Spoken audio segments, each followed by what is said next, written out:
In this video, I'll be showing you how to make the letter G using a rubber band loom.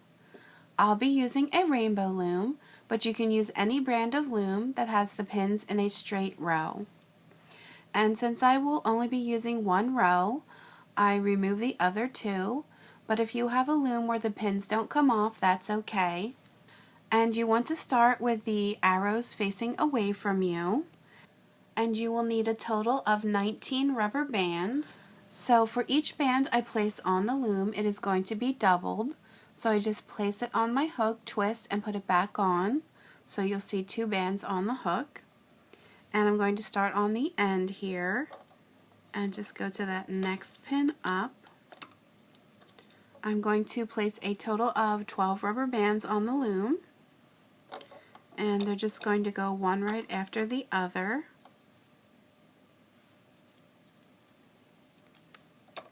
And as you put them on the pins, you want to make sure to push the bands all the way down to the bottom, so that way you have room to add any more on top as needed. You won't be having to add a second layer to every pin, but you will on some.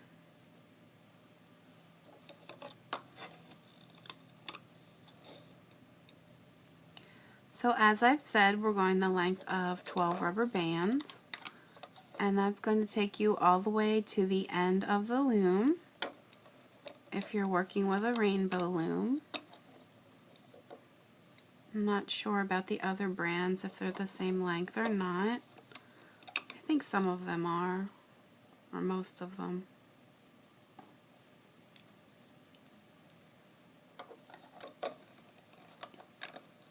So we have 2 more to go here.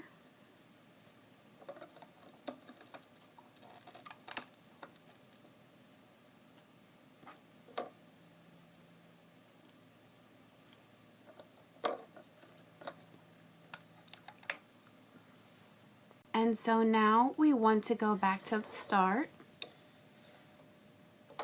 And I'm going to place 2 more rubber bands, starting from the end here.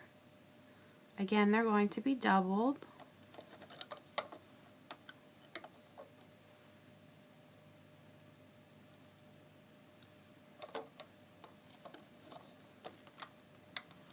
And now where we just left off here on that 3rd pin up from the end of the loom, I want to place a cap band. And I want this to be quadrupled. So in order to do that, I'm placing it on my hook, twist, put it back on, twist, put it back on, twist, and put it back on. So you'll see 4 rubber bands on your hook, and I'm just going to place it right on the top here of that 3rd pin in. And now I am going to go down to the end here, and I want to place another cap band on the very last pin. Now if you have bands that aren't as stretchy, you might have a rough time getting this band quadrupled, and in that case you can just triple it if you find you're just struggling too much to get it on.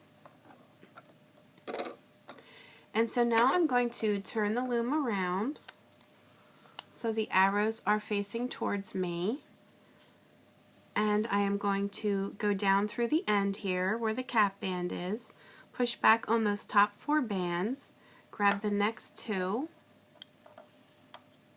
and I'm going to loop that.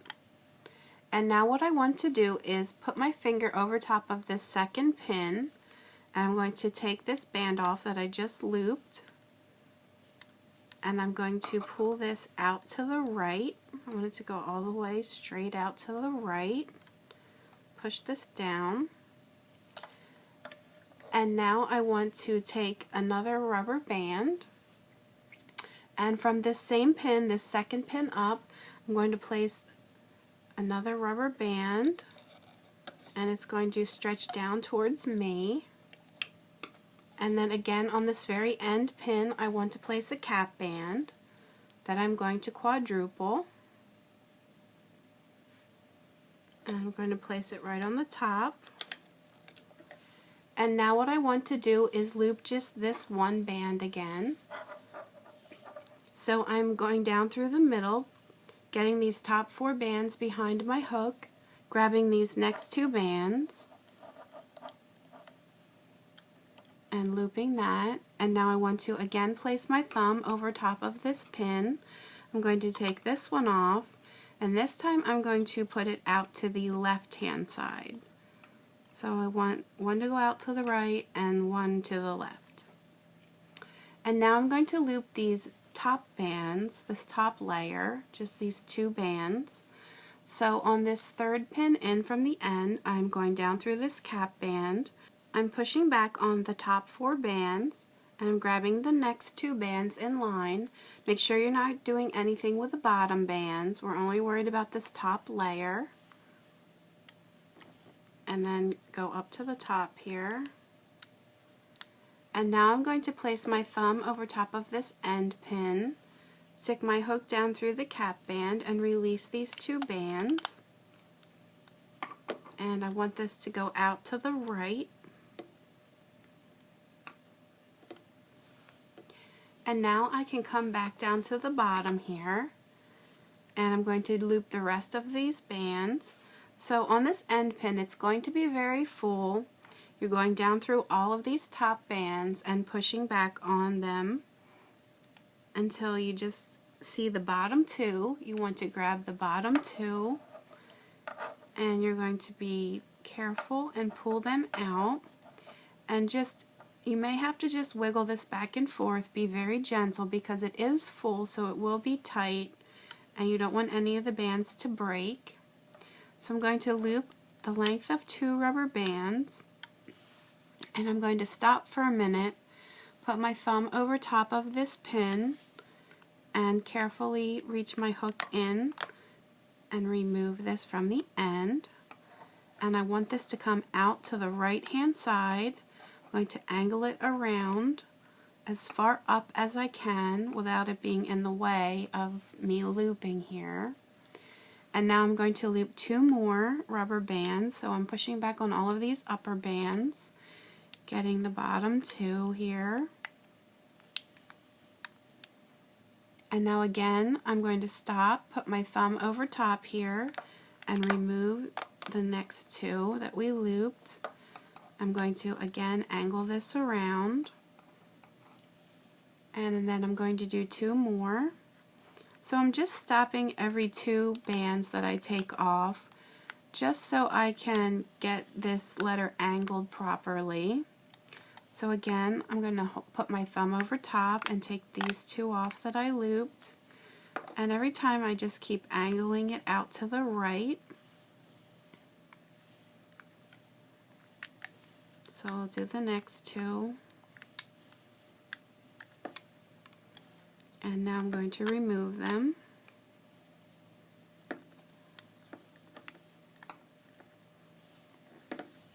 And I have a couple more here to go.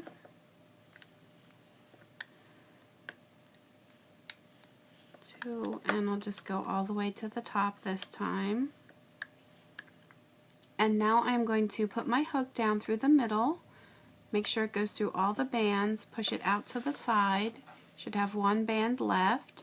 We're going to bring up through, put the loose end back on, and now we can carefully remove the rest of this letter.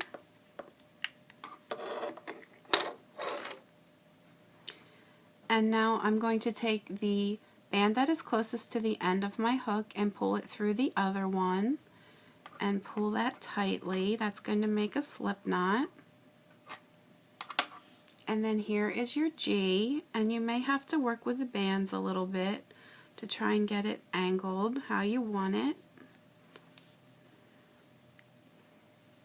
So you want it to curve around in the back.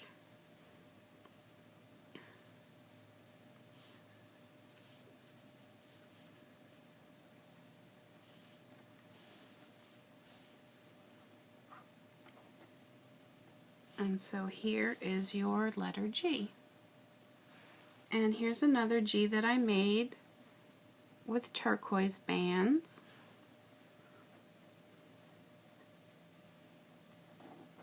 So you can play around with it until you get it into that right shape. So I hope that everyone was able to follow along. You can always leave me comments on YouTube and Facebook, post pictures of your creations to my Facebook page, and please feel free to subscribe to my YouTube channel so you can stay up to date on all of my latest tutorials. You can also find me on Pinterest and Instagram, so please feel free to subscribe to those as well. Thanks for watching!